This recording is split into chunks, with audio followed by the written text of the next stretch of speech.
आइए दोस्तों, नमस्कार। मेरा नाम है कैलाश कुशवाहा और आपका इस चैनल में बहुत बहुत स्वागत है। आइए दोस्तों, आज हम पढ़ते हैं कोण। कोण का मतलब अंग्रेजी भाषा में कोण को हम बोलते हैं एंगल। देखिए दोस्तों, कोण कहते किसे हैं, कोण होता क्या है तथा कोण को हम किस प्रकार से सीख सकते हैं, ये लिखा गया है कोण। अंग्रेजी भाषा में हम कोण को एंगल बोलते हैं। कोण होता क्या है? दो किरणों के बीच के झुकाव को कोण कहते हैं। देखिए दोस्तों, दो किरणों के बीच के झुकाव को हम क्या कहते हैं? कोण कहते हैं। मान लीजिएगा दोस्तों, एक ये किरण है जबकि दूसरी ये बी किरण है। दोनों के बीच के इस झुकाव को हम क्या कहते हैं दोस्तों? कोण। इसको हम क्या कहते हैं दोस्तों? कोण। देखिए दोस्तों, दो किरणों के बीच के झुकाव को हम कोण कहते हैं तथा कोण को हम अंश या डिग्री में लिखते हैं। देखिए दोस्तों, हम कोणों को या तो यदि कोई भी कोण होगा उसे हम कोण को हम अंश या डिग्री में लिखते हैं। यानी जो कोण का मात्रक होता है ना, वो क्या होता है? अंश या डिग्री। देखिए दोस्तों, हमने देखा है कहीं कहीं जगह, कई बार हम देखते हैं कि हमें दो इस प्रकार से किरणें दी जाती हैं। यहाँ लिखा जाता है, मान लीजिएगा 40 डिग्री। ये जो होता है ना, 40 डिग्री, 50 डिग्री, 60 डिग्री, 90 डिग्री। दोस्तों, हम इसे क्या इस प्रकार से लिखते हैं कि 40 कोण है, 50 60 है, 80 है? नहीं। 40 के ऊपर डिग्री मतलब 40 डिग्री का कोण है, 50 के ऊपर डिग्री 50 डिग्री का कोण है, 60 के ऊपर डिग्री लगा है तो 60 डिग्री का कोण, और 90 के ऊपर डिग्री है तो 90 का कोण। चलिए दोस्तों, हमने इसमें पढ़ा है कोण कहते किसे हैं, तो हमने बताया दोस्तों आपको, दो किरणों के बीच के झुकाव को हम कोण कहते हैं तथा कोण को हम अंश या डिग्री में मापते हैं। चलिए दोस्तों, अब हम देखते हैं कोणों के प्रकार। कोण हमारे कितने प्रकार के होते हैं और कौन कौन प्रकार के कोण हैं, उन सभी को हम पढ़ते हैं। आइए दोस्तों, हम पहुंच चुके हैं कोणों के प्रकार की ओर। कोणों के निम्न 6 प्रकार होते हैं हमारे सामने दोस्तों, लिखा गया है कोणों के प्रकार यानी टाइप्स ऑफ एंगल। कोणों के प्रकार देखिए दोस्तों, पहले नंबर पे हमारा न्यून कोण। न्यून कोण को हम अंग्रेजी भाषा में बोलते हैं एक्यूट एंगल। न्यून कोण होता क्या है? 90 डिग्री से छोटा होता है। दूसरी चीज है, दूसरे नंबर पे हमारा दोस्तों समकोण, जिसे हम राइट एंगल बोलते हैं, जो कि 90 डिग्री के बराबर होता है। तीसरे नंबर पे हमारे पास अधिक कोण यानी ऑब्ट्यूज एंगल, जो कि 90 डिग्री से अधिक होता है। चौथे नंबर पर हमारे पास रिजु कोण यानी स्ट्रेंथ एंगल, जो कि 180 डिग्री के बराबर होता है। पांचवें नंबर पे हमारे पास वृत्त कोण यानी रिफ्लेक्स एंगल, जो कि 180 से बड़ा होता है जबकि 270 से कम होता है। दोस्तों, हम आगे सारी चीज डिटेल में आपको ये बताएंगे अभी। और छठवें नंबर पर होता है हमारे पास संपूर्ण कोण यानी फुल एंगल, जो कि 360 डिग्री का पूरा होता है। चलिए दोस्तों, अब हम चलते हैं इनको थोड़ा डिटेल में पढ़ने के लिए। तो हम चलते हैं पहले नंबर पर। दोस्तों, हम पहले नंबर कोण पर पहुंच चुके हैं। लिखा गया है न्यून कोण यानी एक्यूट एंगल। देखिए दोस्तों, न्यून कोण को हम अंग्रेजी भाषा में एक्यूट एंगल बोलते हैं। न्यून कोण होता क्या है? वह कोण जिसका मान 90 डिग्री से कम होता है वो न्यून कोण होता है। देखिए दोस्तों, हम इतना तो जानते हैं कि एक सीधी रेखा पर ये 90 अंश के कोण बनते हैं। देखिए दोस्तों, इसको हम मिटा लेते हैं। चलिएगा, इस लाइन को हम मिटा लेते हैं। अब हमारे पास ये जो कोण बना हुआ है ये 90 डिग्री का है। हमें 90 से एक छोटा बनाना है। चलिए दोस्तों, हम इस प्रकार से बना लेते हैं। देखिए दोस्तों, ये जो कोण होगा 90 डिग्री से कम होगा। अब कितना कम होगा ये नहीं बता पाएंगे हम, लेकिन ये 90 डिग्री से कम होगा, यानी ये जो कोण होगा वो हमारा न्यून कोण होगा। न्यून कोण क्यों होगा? देखिए दोस्तों, हमने पढ़ा है दो किरणों। देखिए ये किरण ए है, मान लीजिए इसे किरण ए मान लीजिए और इसको किरण बी मान लीजिएगा। देखिए दोस्तों, ये दोनों किरणें हैं, इनके बीच के इस झुकाव को, इसको ही हम कोण बोलते हैं। और ये कोण 90 डिग्री से छोटा है, 90 डिग्री से छोटा है। देखिए दोस्तों, कहने का मतलब है जो ये कोण है 90 डिग्री से छोटा है, तो ये हमारा क्या हुआ? न्यून कोण। यानी वह कोण जिसका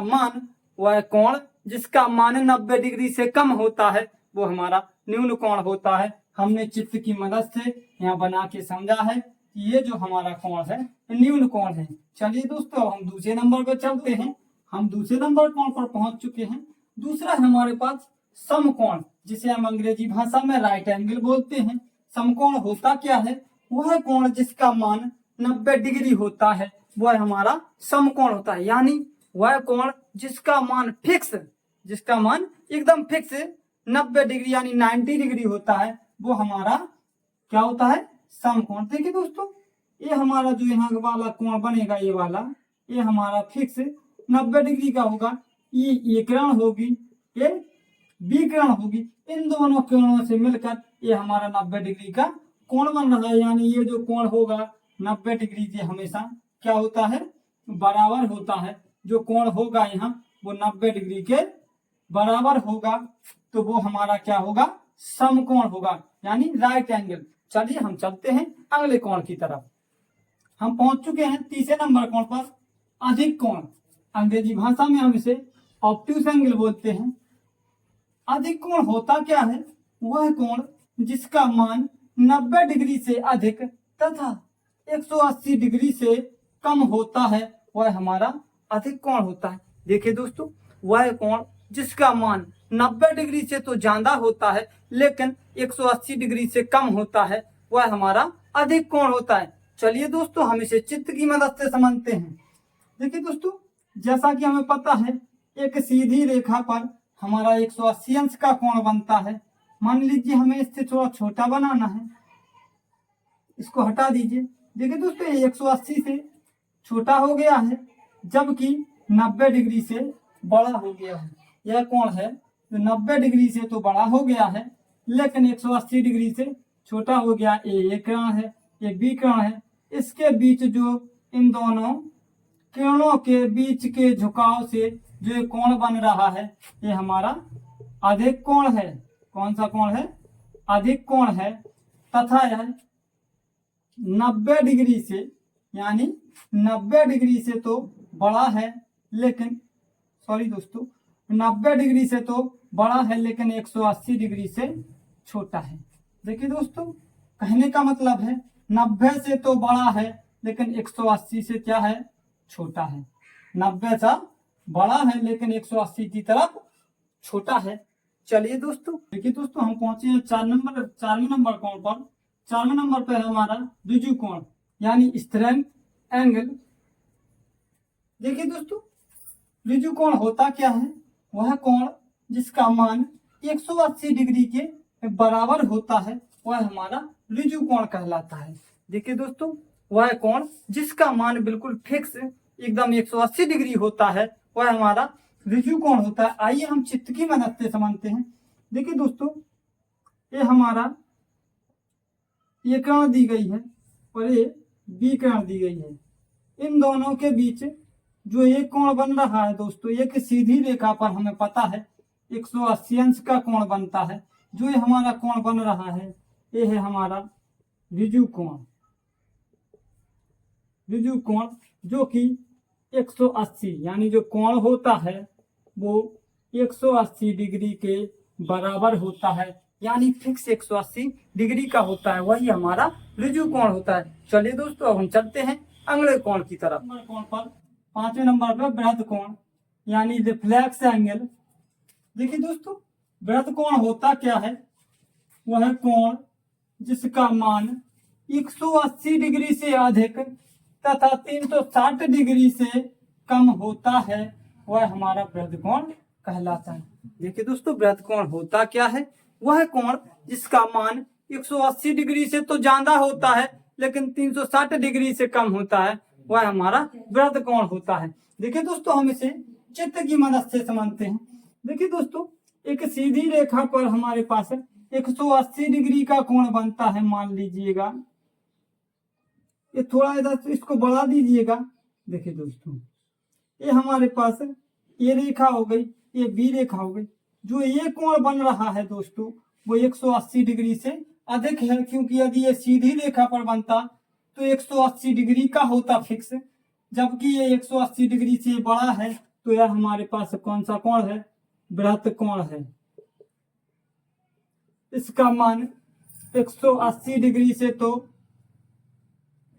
अधिक होता है लेकिन 360 डिग्री से कम होता है, यानी इसका मान है जो 180 डिग्री से तो अधिक होता है लेकिन 360 डिग्री से कम होता है। देखिए दोस्तों हमने पढ़ा बृहद कोण यानी रिफ्लेक्स एंगल वह कोण जिसका मान 180 डिग्री से तो ज्यादा होता है लेकिन 360 डिग्री से कम होता है, वह हमारा बृहद कोण होता है। चलिए दोस्तों अब हम चलते हैं अगले 6वें नंबर कोण पर। देखिए दोस्तों हम 6वें नंबर कोण तथा अंतिम कोण पर पहुंच चुके हैं, जिसका नाम है संपूर्ण कोण यानी फुल एंगल। फुल एंगल संपूर्ण कोण कहते किसे हैं दोस्तों, वह कोण जिसका मान 360 डिग्री होता है, वह कोण जिसका मान फिक्स 360 डिग्री होता है, वह हमारा संपूर्ण कोण होता है। देखिए दोस्तों हम चित्र की मदद से समझते हैं। मान लीजिए दोस्तों ये यहाँ से एक ये रेखा दी गई है, जबकि इसी के ऊपर जस्ट दूसरी रेखा बिल्कुल जस्ट इसी के ऊपर आ जाए तो जो ये वाला कोण बनेगा दोस्तों वो हमारा 360 डिग्री का होगा। यानी हमें पता है दोस्तों कि पूरा एक चक्कर में 360 डिग्री का कोण होता है, वो हमारा संपूर्ण कोण होता है। जिस प्रकार से हमारी घड़ी में जब मिनट वाली सुई और घंटे वाली सुई में जब फिक्स 12 बज रहा होता है तो दोनों के बीच एक कोण बनता है, जो कि बाहरी कोण होता है हमारा 360 डिग्री का, जबकि आंतरिक कोण यहाँ पर 0 डिग्री का होता है। तो इस प्रकार से हमारा बाहरी कोण 360 डिग्री का बनता है, जो कि हमारा संपूर्ण कोण होता है। संपूर्ण कोण होता है। देखिए दोस्तों हमने पढ़ा संपूर्ण कोण यानी फुल एंगल वह कोण जिसका मान फिक्स 360 डिग्री होता है, वह हमारा संपूर्ण कोण होता है। देखिए दोस्तों हमने बड़ी आसानी से इस वीडियो में कोणों को पढ़ा। मैं ये आशा करता हूं आपसे कि आपको कोण जरूर समझ में आए होंगे। आज के लिए इतना ही दोस्तों, अब मिलते हैं हम अगले वीडियो में।